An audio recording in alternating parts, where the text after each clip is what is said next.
Hey guys, welcome to my channel. My name is Sarah and today I'm going to be trying out and reviewing a $5 eyeshadow palette from Fivebelow.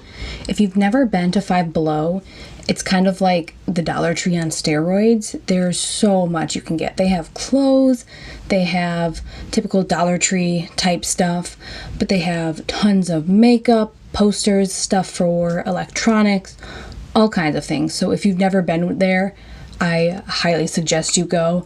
I always end up getting so many things there. I was looking around the makeup section one day and I thought it might be a good idea to try out some of the makeup they had.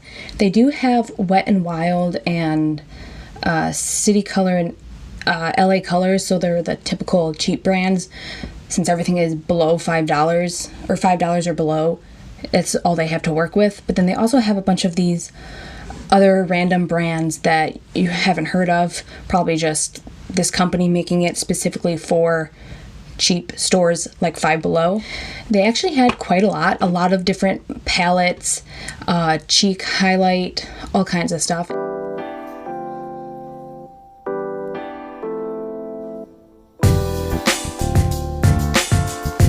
They had brushes, they had skincare, basically anything. Now the palette I decided to get is the Heatwave Palette by Color Story. It's in a tin case, which is actually pretty nice for something so cheap. I would expect like a really flimsy cardboard type palette holder. And in trying to find one, there were so many that looked like they had been used, or the eyeshadows were falling out of the tin, scratched up, so you really do have to dig to find a good one. It comes with 12 shades and they're kind of fall-y. You get a brush that goes with it, but it's just the foam type of eyeshadow blender. I can already tell that some of them are falling back out.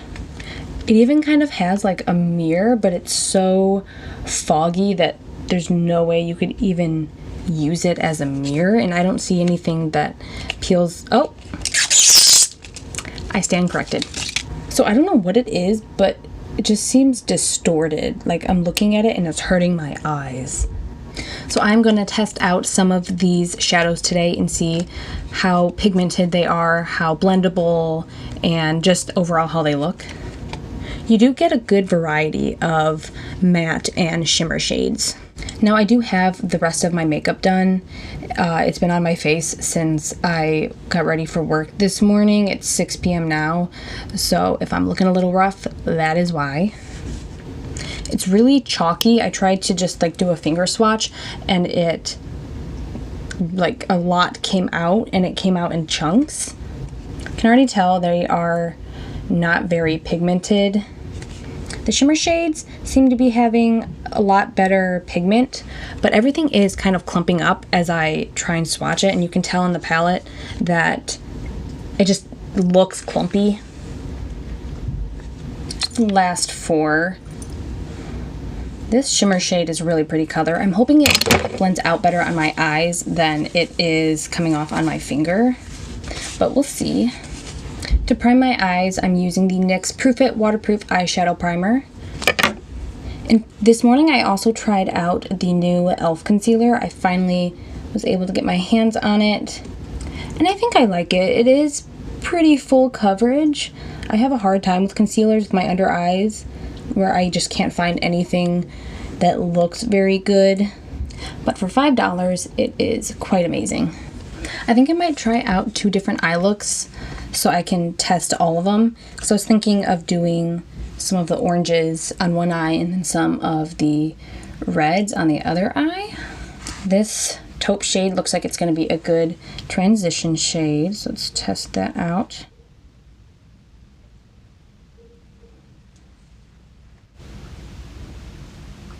Honestly, not bad. After trying it with the finger swatch, I was really thinking it was gonna look terrible, but that applied and blended out surprisingly well. Next, I'm gonna take this matte reddish shade and put it in my crease.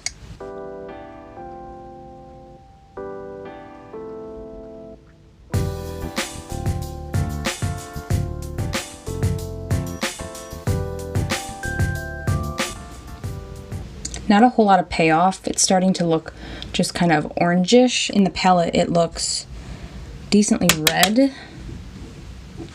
You're definitely not going to get the color that you see in the pan, though. Okay, I'm going to take this slightly different toned red and also apply it to my lid.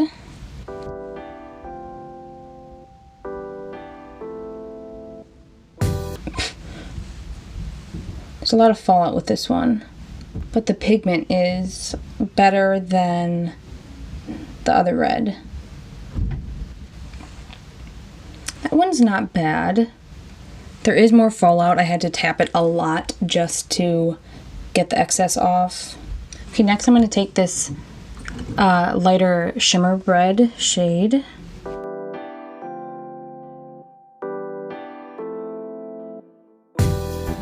I feel like these reds are all blending out to look like the same color, actually. I'm going to try it on my finger now.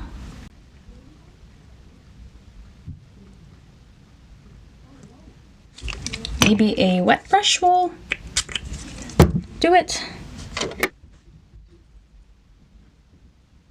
Okay, that's getting a little bit more pigment.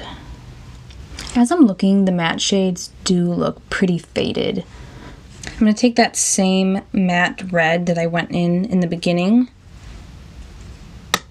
for the lower lash line. These shades are definitely something you have to build up.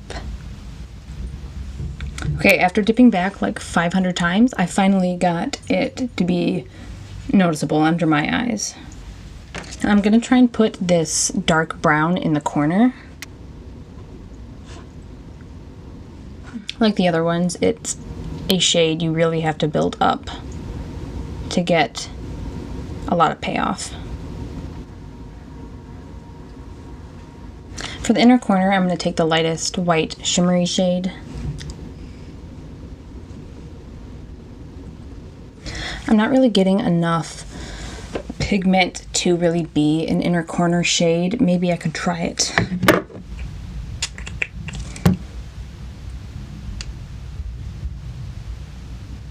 It's not much better wet either. Okay, I'm going to try out some of the orange shades now. I'm going to try this light brownish yellow.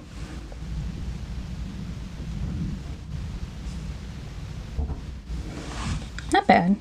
For some reason, the transition shades seem to be better, probably because you expect your transition shade to be a little bit lighter, like you don't want a really heavy pigmented transition shade. Next, I'm going to try the light orange.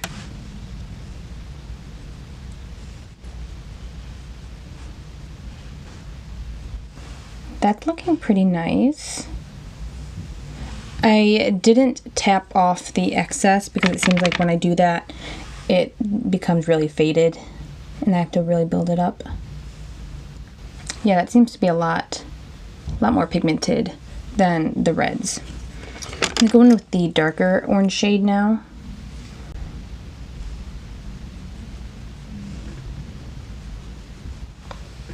That one's pretty pigmented too. Am I looking crazy yet? The oranges are a lot better than the reds so far. I'm going to try this orangey red shimmer.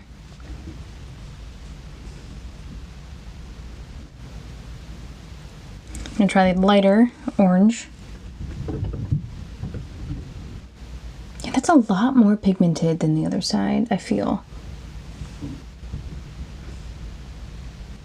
Just for kicks, I'm going to put that same brown I used on my other eye for the orange side.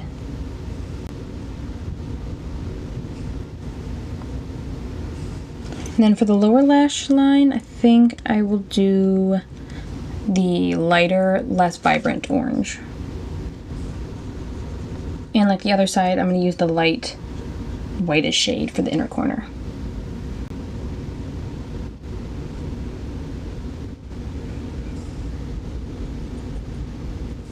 Alright, I really don't feel like putting on eyeliner since I'm not going anywhere.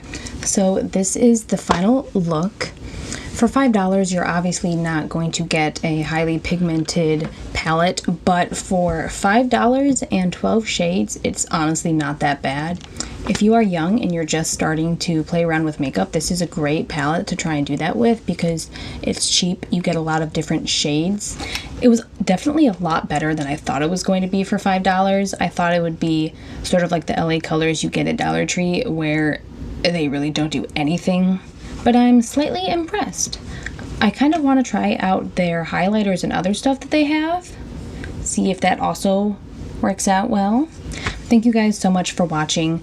If you enjoyed this video and found it a little bit helpful, be sure to give it a thumbs up. And if you want to see more videos like this, I upload every Tuesday and you can subscribe.